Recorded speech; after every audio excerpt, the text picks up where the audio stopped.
Willkommen zum 5. Video unserer YouTube-Serie über Verletzungsprävention für Läufer. Ich bin Richard Ringer, amtierender Europameister im Marathon, und heute gebe ich dir Einblick in mein Aufwärmprogramm vor Laufeinheiten.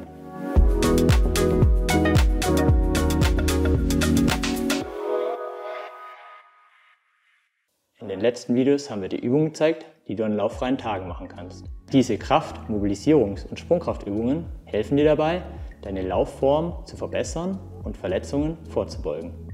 In diesem Video geht es nun aber um die Tage, an denen du läufst. Um Verletzungen vorzubeugen, ist es sehr wichtig, sich vor dem Laufen richtig aufzuwärmen. Das Aufwärmen sollte in der Regel 10 bis 15 Minuten dauern. Du solltest dich so weit aufwärmen, dass deine Körpertemperatur leicht ansteigt und du leicht zu schwitzen beginnst. Erst dann bist du leistungsbereit. Wichtig zu sagen ist, jeder Läufer hat eine andere Aufwärmroutine, denn das Aufwärmen ist etwas sehr Individuelles und jeder Läufer setzt seine eigenen Schwerpunkte. Dieses Video soll dir Inspiration und einige Übungsanregungen geben. Dabei setzen wir auf 3 Säulen. Erstens Foam Rolling, zweitens dynamisches Dehnen und drittens Lauf-ABC, Running Drills oder Laufschule. Beginnen wir mit dem Foam Rolling. Starten wir mit der hinteren Oberschenkelmuskulatur. Rolle ca. 1 Minute pro Muskelgruppe über eine Faszienrolle. Als Teil deines Aufwärmens versuche dich nicht auf bestimmte Schmerzpunkte zu konzentrieren, sondern immer über den gesamten Muskel zu rollen. Du kannst den Druck durch Abstützen deiner Hände regulieren.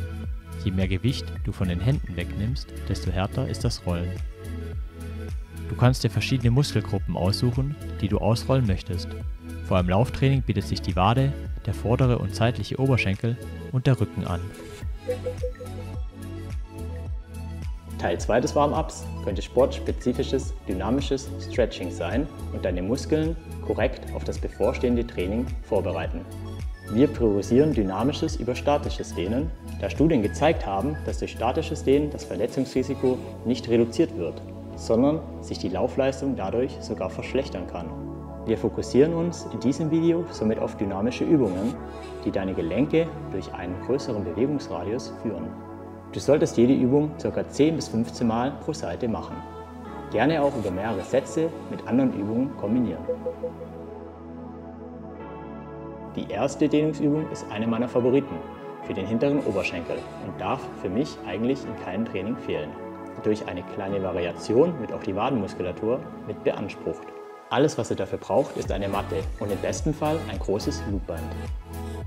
Leg dich auf den Rücken und wickle ein Loopband um die Mitte deiner Fußsohle.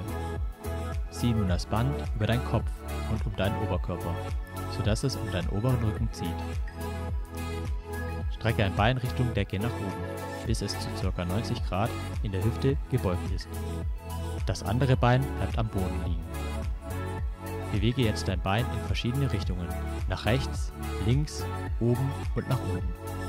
Dabei kannst du selbst den Fokus setzen, wo du das Ziehen am meisten spürst und wo dir die Übung gut tut. Die zweite Übung ist eine dynamische Ganzkörper-Mobilisierungsübung. Ausfallschritte mit Oberkörperdrehung. Mach mit einem Bein einen großen Schritt nach vorne und lande im Ausfallschritt. Das hintere Knie bewegt sich dabei Richtung Boden und zeigt einen 90-Grad-Winkel. Achte darauf, dass dein Oberkörper aufrecht bleibt. Spann deinen Bauch an und kippe dein Becken nach hinten. Nimm die Arme hoch und drehe deinen Oberkörper nach rechts und links. Drück dich nach hinten ab und wiederhole den Bewegungsablauf mit dem anderen Bein. Die dritte Übung kommt aus dem Yoga und wird von uns durch ein dynamisches Element erweitert. Der dynamische, herabschauende Hund. Starte in einer Liegestützposition, die Hände sind direkt unter den Schultern platziert, die Beine ca. hüftbreit geöffnet. Die Arme sind während der Übung immer gestreckt. Drücke dich dann nach hinten ab und schiebe dein Gesäß nach hinten oben. Greife nun mit deiner linken Hand in Richtung deines rechten Fußes und bring Dynamik in die Übung. Komm anschließend wieder nach vorne in die Liegestützposition, starte die Bewegung von vorne, wechsle ab und strecke nun die rechte Hand in Richtung des linken Fußes. Versuche, deine Knie gestreckt zu lassen, indem du dich aktiv aus den Schultern herausdrückst. Versuche außerdem, deine Fersen so nah wie möglich am Boden zu lassen. Wenn der Zug an deinem hinteren Oberschenkel zu stark wird, kannst du die Beine auch etwas beugen. Diese 3 Übungen sind ein guter Einstieg in die dynamische Mobilisation. Wie bereits zu Beginn erwähnt, ist jedes Warm-up individuell und ihr könnt gerne Übungen ergänzen oder nur einzelne Mobilisierungen durchführen. Bevor wir endlich loslaufen, kommen wir zu Teil 3 in unserem Warm-up Essentials Video und widmen uns Running Drills. Nach dem dynamischen Stretching ist es wichtig, den Puls anzukurbeln und in noch dynamischere Bewegungsformen zu kommen. Wir zeigen dir 3 Beispielübungen, die du zu je 50 bis 100 Meter ausführen kannst. Vorab noch ein Tipp. Starte langsam mit den Drills. Sobald die Technik sitzt, kannst du schneller werden. Die erste Übung der Running Drills sind die Sprunggelenksläufe. Diese Übung ist technisch eher anspruchsvoll, aber genau deshalb auch sehr wichtig. Unsere Sprunggelenke sollten vor jedem Lauf explizit ins Warm-up mit einbezogen werden. Sprunggelenksläufe sind dafür genau richtig. Fersen abwechselnd vom Boden heben. Der Vorfuß setzt dabei am Boden auf. Danach langsam über die Fersen abrollen. Strecke beim Aufsetzen des Fußes Knie und Hüfte durch und halte deinen Oberkörper aufrecht und ruhig. Achte darauf, während der gesamten Übung aus den Sprunggelenken zu arbeiten. Das Becken bleibt die ganze Zeit stabil. Beweg die Arme dynamisch neben dem Körper mit. Die zweite Übung, die seitlichen Übersteiger, wärmen deine Hüftgelenke dynamisch auf. Führe auf sie wieder 50 bis 100 Meter aus. Ich zeige dir die Übung jetzt langsam. Als Teil deines Warm-ups führe die Übung jedoch in einem Lauftempo aus. Du läufst seitlich und überkreuzt dabei die Beine abwechselnd, vor und hinter dem Körper. Hebe dabei das vordere Knie hüfthoch. Der restliche Körper bleibt so ruhig wie möglich. Vor allem der Oberkörper bewegt sich so wenig wie möglich mit und bleibt ruhig und aufrecht.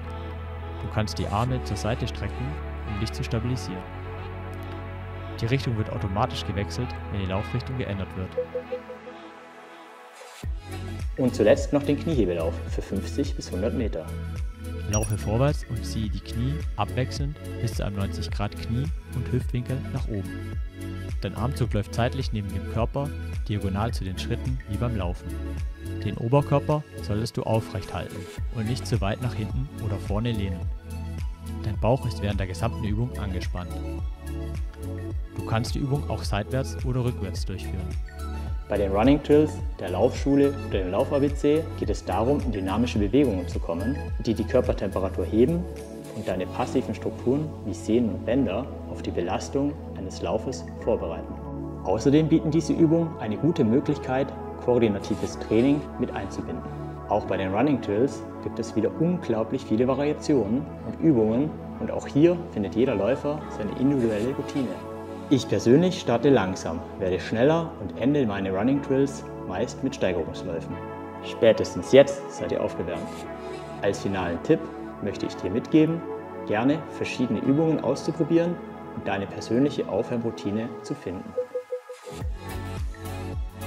Im nächsten und letzten Video dieser YouTube-Serie über Verletzungsprävention für Läufer gehen wir noch auf die Frage ein, wie du dein Krafttraining optimal mit deinem Lauftraining kombinieren kannst. Denn eines ist klar, als Läufer wollen wir am liebsten eines: Laufen.